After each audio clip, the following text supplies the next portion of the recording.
ਲਾ ਸਾਈਡ ਤੇ ਬਾਹਰ ਆ ਗਿਆ ਕੀ ਬਾਤ ਹੈ ਜੀ। ਅਰਸ਼ਦ ਹਾਂ ਜੀ ਇੱਧਰ ਵੇਖੋ ਪਠਾਨ ਲੜੇ ਦੇ ਵਿੱਚ ਜਿਹੜੇ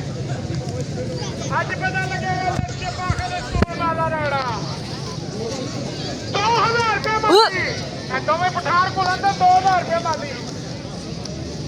ਨਾਸਰ ਹਾਂ ਤੇ ਬਚਾਹ ਹਾਂ ਇਹ ਦੋਵੇਂ ਆਪਸ ਵਿੱਚ ਕੋਲ ਅੰਦਰ 2000 ਰੁਪਏ ਮੰਗੀ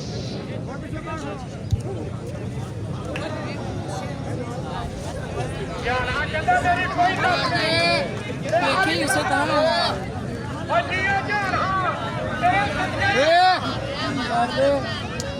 $700 ਰੁਪਇਆ ਮਾਲੀ ਜਾਨ ਹਾਂ ਕਹਿੰਦਾ $700 ਰੁਪਇਆ ਮਾਲੀ ਨਾ ਟਰਾਫੀ $700 ਰੁਪਇਆ ਮਾਲੀ